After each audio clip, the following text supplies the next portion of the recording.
Question number 40, consider the following statements. ठीक है, statement 1, the supreme court of India has held in some judgments that the reservation policies made under article 16(4) of the Constitution of India would be limited by article 335 for the maintenance of efficacy of administration। ठीक है, statement 2, article 335 of the constitution of India define the term efficacy of administration. ठीक है, इन दोनों में से जैसे S1 S2 में हमने क्या देखा था कि अगर हमें एक भी स्टेटमेंट इनकरेक्ट मिल जाता है तो फिर वो आंसर सॉल्व आराम से हो जाएगा।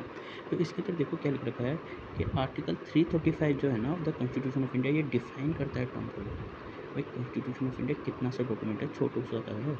अब वो सारे टर्म थोड़ी डिफाइन करने लगेगा, तो ये वाला तो उसने डिफाइन कर ही नहीं रखा है। और ये हम PYQs में भी देख सकते हैं कि वो वाला कोई भी टर्म डिफाइन नहीं करता है। तो स्टेटमेंट हो गया हमने इनकरेक्ट। जैसे इनकरेक्ट हो गया पहले को छोड़ दो, पढ़ो ही मत। ठीक है, आंसर पे पहुँचो direct. Statement 1 is correct, statement 2 is incorrect. ठीक है, C 40 में हो जाएगा C। ठीक है, होता है 39, with reference to schedule area. Okay, in India consider the following statements। okay, within a state the notification of an area, a scheduled area, takes place through an order of the president। okay, the largest administrative unit forming the scheduled area is the district। okay, and the lowest is the cluster of villages in the block। okay, the chief minister of the concerned states are required to submit annual report to the union home ministry on the administration of scheduled areas of the state। how many of the above statements are correct। okay, तो जैसे ये तीनों statement है ना, जो इसमें पहला statement था ना ये तो पता था, और ये अपने लक्ष्मीकांत में भी दे रखा है। तो फर्स्ट स्टेटमेंट इज करेक्ट। ठीक है, फर्स्ट जैसे करेक्ट हो तो D, ये वाली चीज़ तो हटाई। और the second, the largest administrative unit forming the scheduled area is the district. Okay, and the lowest is the cluster of villages in the block. ठीक है, एक तो इसके अंदर क्या दे रखा है, अपने लार्जेस्ट और लोवेस्ट के बारे में ये बोल रहा है। तो भाई ये तो अपने लार्जेस्ट है और ये लोवेस्ट है। ठीक है, और एक दे रखा है कि चीफ मिनिस्टर अपने रिपोर्ट देते हैं, एनुअल रिपोर्ट देते हैं होम मिनिस्ट्री को। तो मेरे को ये चीज़ तो पता थी कि भाई एक तो इसमें से सही है। अब बाकी इन दोनों का कोई आइडिया नहीं था, तो मैंने सोचा कि यार एक सही हो सकता है और एक गलत हो सकता है। इसकी प्रोबेबिलिटी सबसे ज़्यादा है इन दोनों में से, या तो दोनों सही हो या दोनों गलत हों। इसकी प्रोबेबिलिटी सबसे कम है, तो मैं इसमें करके आया था ओनली 2। 39 में B, इसका आंसर देखते हैं। 39 में B। ठीक है, इस तरह से ये वाला आंसर मेरा सोल्व हुआ था। अब आता है 38। ठीक है, consider the following statements. Okay, once the central government notifies an area as a community reserve. Okay, how many of the above statements पूछा है। ठीक है, एक एक करके पढ़ते हैं। The chief wildlife warden of the state becomes the governing authority of such forest. Okay, hunting is not allowed in such area। okay, people of such area are allowed to collect non timber forest produce। okay, and people of such area are allowed traditional agriculture practices। इसके अंदर पूछा है कितने statement सही है, 1 2 3 4। तो देखो इन चारों में सबसे पहले तो मैंने किया था ये जो सेकंड वाला है ना, हंटिंग इज़ नॉट अलाउड। हाँ भाई, हंटिंग तो कैसे अलाउ करेंगे, हंटिंग तो वैसे ही किसी के अलाउ नहीं है। तो मैंने सेकंड वाला स्टेटमेंट तो सही मान लिया था इससे, लेकिन हमारा कोई भी ऑप्शन एलिमिनेट नहीं होता है। ओके, ठीक है, सेकंड वाला ठीक हो गया। The chief wildlife warden of the state become governing authority. भाई गवर्निंग अथॉरिटी तो बन ही जाएगा ना उसका, सच वाले फॉरेस्ट का। तो मैंने ये वाली चीज़ भी सही मानी थी इसमें, फर्स्ट एंड सेकंड। अब आता है third and fourth. People of such area are allowed to collect non timber forest produce. तो इसमें मैंने क्या सोचा था यहाँ पे कि भाई नॉन टिम्बर फॉरेस्ट प्रोड्यूस तो बहुत सारी चीज़ें हो गई, तो उनको अलाउ करने की परमिशन थोड़ी देंगे। जैसे मान लो चंदन का पेड़ लग रहा है कहीं पे, वो नॉन टिम्बर फॉरेस्ट प्रोड्यूस में आ गया, तो उसे कलेक्ट करने की परमिशन थोड़ी देंगे। तो ये वाला मैंने रॉन्ग माना था। And people of such area allowed traditional agriculture practices, ये भी मुझे रॉन्ग ही लगा था कि भाई एग्रीकल्चरल थोड़ी करने देंगे, एग्रीकल्चर से सबसे ज़्यादा डिफॉरेस्टेशन होता है। तो मैंने इसको भी रॉन्ग माना था और मैं यहाँ पे ओनली 2 करके आया था।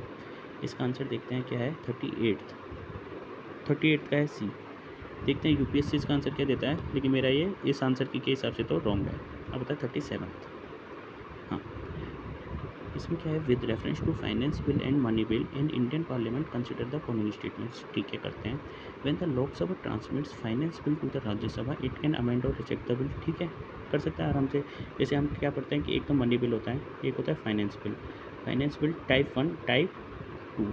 ठीक है, 2 तरह के हो गए।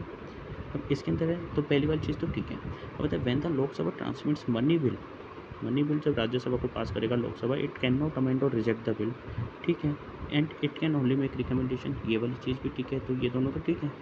और the third, in the case of disagreement between the Lok Sabha and the Rajya Sabha there is no joint sitting for money bill.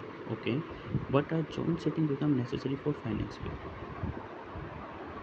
जैसे पहले ये वाला क्वेश्चन पढ़ते हैं तो ये वाली चीज़ ठीक है कि भाई मनी बिल में तो आप जॉन सीटिंग नहीं कर सकते हो, क्योंकि जॉन सीटिंग अपने क्या है, दो केसेस में नहीं हो सकती। एक तो मनी बिल में भी नहीं हो सकती, और एक कॉन्स्टिट्यूशनल अमेंडमेंट से रिलेटेड कोई बिल होता है उसमें भी नहीं हो सकती। तो ये वाली चीज़ इनमें तो अपने जॉन सीटिंग नहीं हो सकती। जॉन सीटिंग लेकिन कहाँ हो सकती है, कोई भी नॉर्मल बिल हो गया आपका, या फिर फाइनेंस बिल हो गया टाइप 1 टाइप 2, इसके अंदर भी यही दे रखा है। तो मैं इन तीनों को मैंने करेक्ट माना था और मैं इसका सी कर आया था। अब आता है 37। इन्होंने जो 37 है ना, इसका आंसर दे रखा है ए। अब इसका तो देखते हैं यूपीएससी क्या देती है। जैसे इसमें मैं कई आंसर की देख रहा था तो उसके अंदर फाइनेंस बिल का इसमें अंदर मीनिंग शायद कुछ अलग बताया है। फाइनेंस बिल टाइप 1 टाइप 2 आप किसको समझते हो, और उसके हिसाब से आंसर दिया है। इसका देखते हैं यूपीएससी क्या आंसर देता है। आता है 36। Okay, how many of the above statements are correct. ठीक है, कंसिडर द फॉलोइंग करते हैं। In the election of the president of India is declared void by the Supreme Court of India. All the acts done by him or her in the performance of duties of his or her office of the president before the date of decision becomes invalid. Okay. Election for the post of the President of India can be postponed on the ground that some legislative assemblies have been dissolved and elections are yet to take place. Okay. When a bill is presented to the President of India, the Constitution prescribes time limits within which he or she has to declare his or her assets. Okay. अब देखो इसके अंदर तीनों चीज़ देखते हैं, तीनों statement. इसके अंदर क्या लिखा है कि द कॉन्स्टिट्यूशन, ये वाली चीज़ देखो आप कि द कॉन्स्टिट्यूशन प्रिस्क्राइब करता है। कॉन्स्टिट्यूशन प्रिस्क्राइब, फिर कॉन्स्टिट्यूशन तो छोटा सा डॉक्यूमेंट है ना, छोटू सा डॉक्यूमेंट है इतना, वो हर चीज़ थोड़ी प्रिस्क्राइब करने लगेगा। तो और अगर प्रिस्क्राइब किया होता तो हमने पढ़ा भी होता। तो थर्ड वाली चीज़ तो हटाओ। ठीक है, तो ऑल स्टेटमेंट्स ये ऑल 3 वाला है, ये वाला तो गया। अब आता है second, election for the post of president of India can be postpone. ये वाला हमने कभी पढ़ रखा है क्या कि भाई प्रेसिडेंट का इलेक्शन हम पोस्टपोन कर रहे हैं क्योंकि कुछ स्टेट्स में इलेक्शंस होना बाकी है। ये वाली चीज़ तो हमने कहीं भी नहीं पढ़ रखी, और ये बनाया हुआ स्टेटमेंट लग रहा है, तो ये वाली चीज़ भी हटा। यहाँ से ओनली 2 भी हटा। Now we are left with A and D.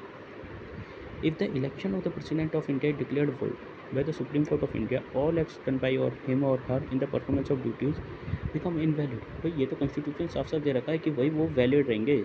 उससे मतलब जिस समय उसे वॉइड डिक्लेयर किया गया है उससे पहले उसने कुछ भी एक्ट किया हो वो तो हमेशा वैलिड रहेगा। ये तो कॉन्स्टिट्यूशन में साफ लिखा हुआ है।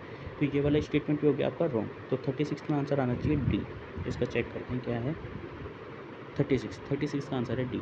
ठीक है, चलो इस वीडियो को यहाँ पे एंड करते हैं।